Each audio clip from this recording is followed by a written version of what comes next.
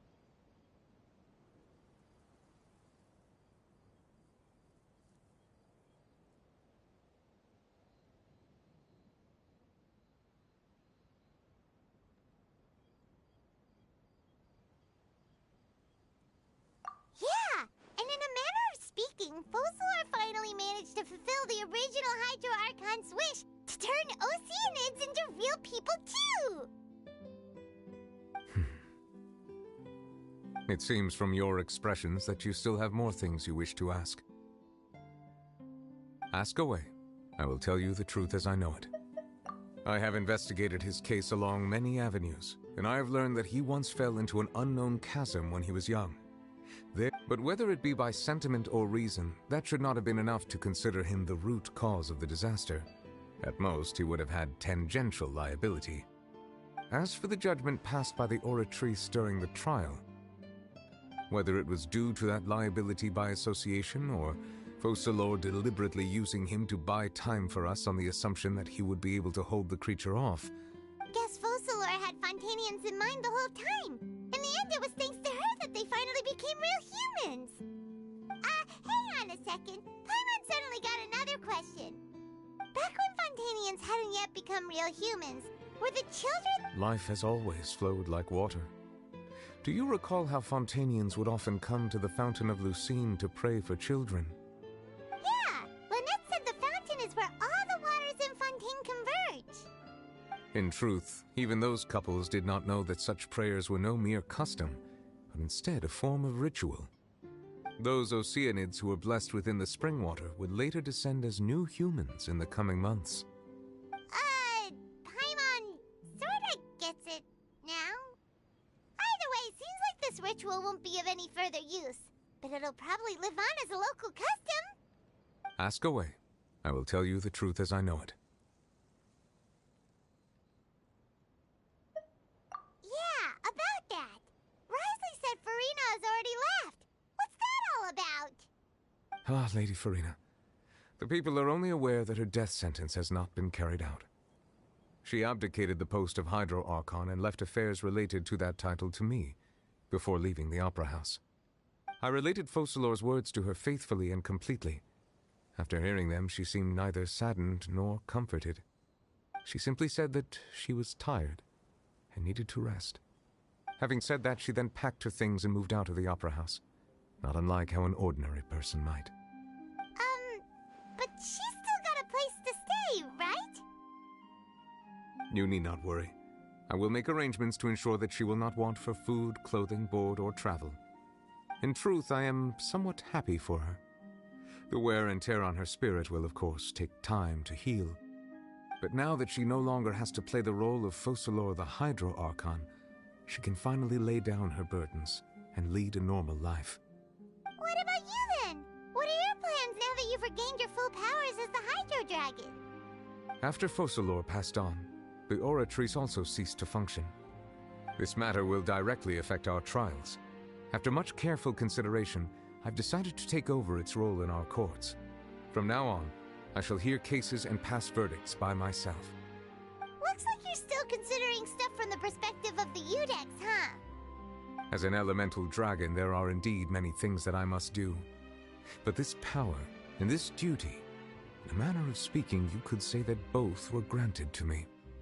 As such, before I attend to my other responsibilities, I must first and foremost continue to serve Fontaine as its highest judge. The duty of the Hydro Sovereign and the duty of the Iudex shall coexist within my person.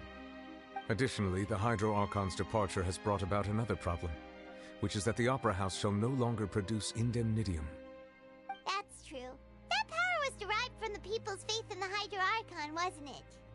Wait, but the various mechs and machines in the city are all still okay. Where are they getting their energy from? As I am now, I have full command over New Musia, and it can serve as a complete substitute. Another reason why I cannot quite leave Fontaine immediately. Wow. This ancient dragon's authority stuff is really quite useful. Ask away. I will tell you the truth as I know it. Oh, that's right! They say you've given it to the knave as a diplomatic gift or something! Leaving aside their intentionality, the two Fatui Harbingers have indeed done much for us during this crisis. Their sole remaining goal in Fontaine, at least at this point, would seem to be the Gnosis. The Oratrice has ceased to function. The Hydro Archon's divine throne is now no more, and I do not need the Gnosis's power. As such, it has lost all meaning for Fontaine. If the Fatui have impure designs, then we might as well accede to their request now, and avoid unnecessary conflict. What complicated considerations! Paimon thought you were just giving it to them out of gratitude to the knave and as an apology to Child. Ask away. I will tell you the truth as I know it.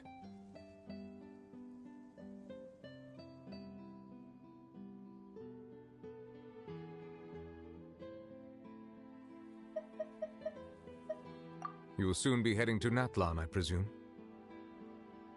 I'm afraid that I have little talent as a travel guide, so all I can do is tell you what I know about that land. As far as I'm aware, Natlan can be said to be a nation of dragons. A nation of dragons?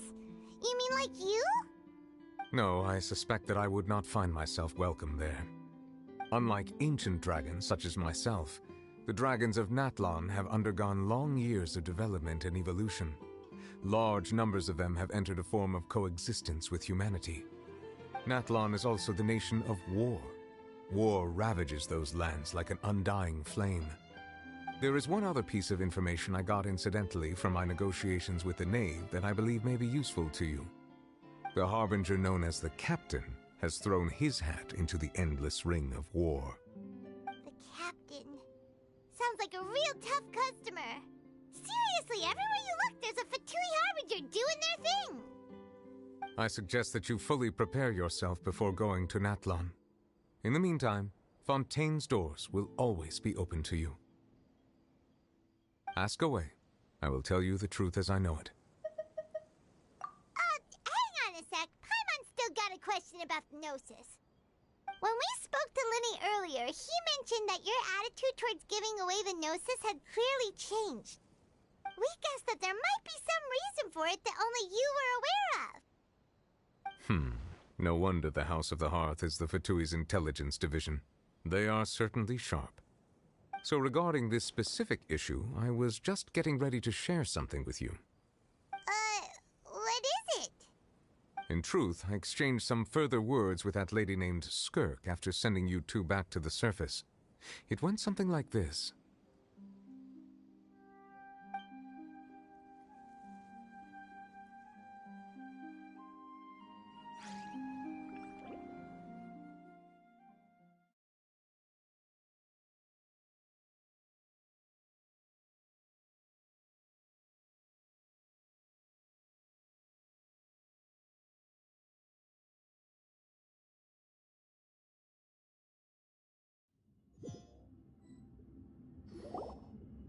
Well, we're going to head topside to see what's going on. You hurry over soon as well, all right, Nervalet? What next? The all-devouring narwhal isn't here, so I'm no longer getting any interference. I can finally catch the scent of your power, what it's made of. It is the authority of the planet's primordial dragons, but with something very similar to a god's curse mixed in. It's quite a novel blend. I'm sure I've encountered something like this before. What was it again?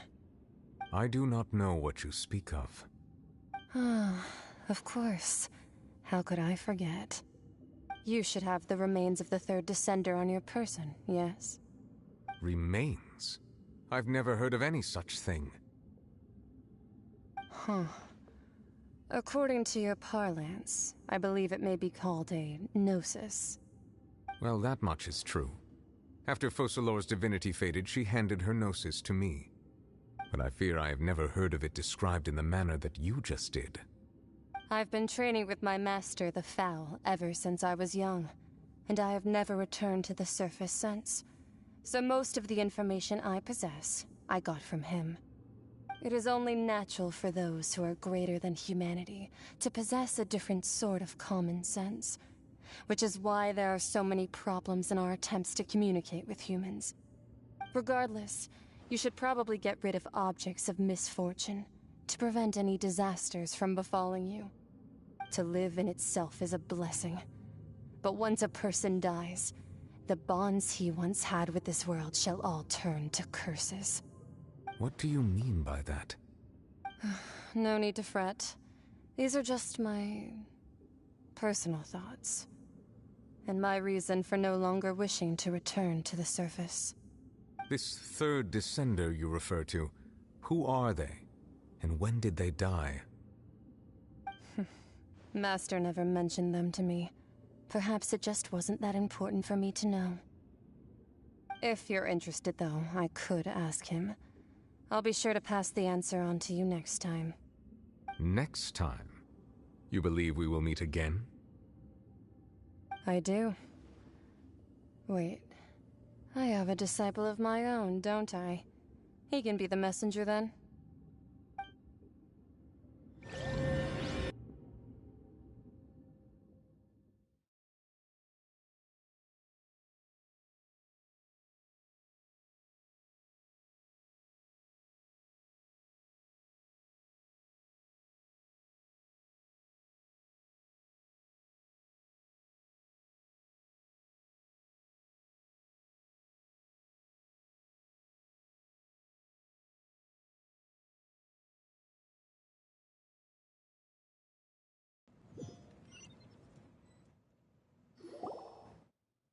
That's what she told me. Whether it would prove useful or not, I wanted to pass that information on to you. The remains of the third Descender? So that's what the Gnosis actually are. Paimon just thought they looked like chess pieces. How could they be a person's remains? All the same, assuming that there was no misunderstanding or special metaphor at play, that is what she meant to say. And she said that it would bring misfortune and that you should check it, which is why you gave it to the Fatui. If she speaks the truth, then I would simply be putting Fontaine at unnecessary risk by keeping it here.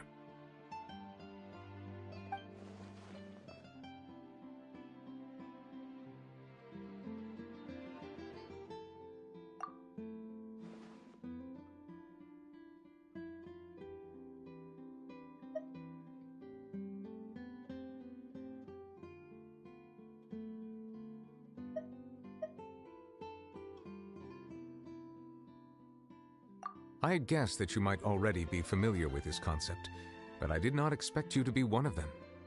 That means that the Gnosis, which are exceedingly element-compatible and can even enhance elemental abilities, do indeed come from the third Descender. I wonder, does your body also possess similar properties?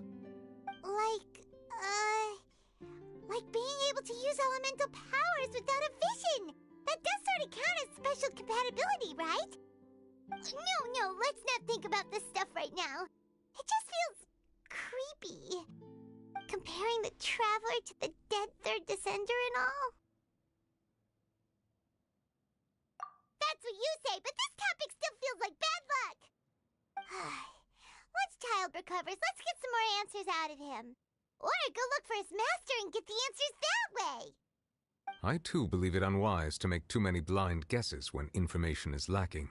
The same is true of being at court. All right. Whatever the case, it seems like the crisis here in Fontaine's over for now. Yes. All of Focalor's efforts were for this moment as well. end as a god, and she suffered through all those years as a human. Was that really what she wanted? I suppose that would be the mystery of a god's will.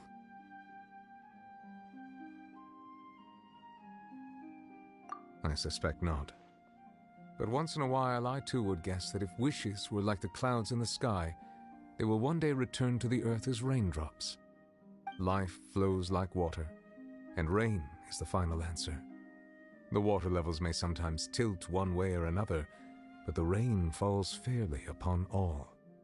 And what, ultimately, is the difference between the rains that fall upon all of us?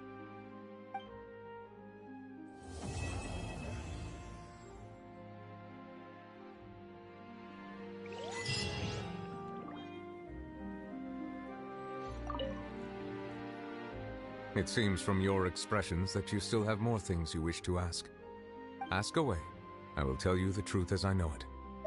I suggest that you fully prepare yourself before going to Natlan. In the meantime, Fontaine's doors will always be open to you.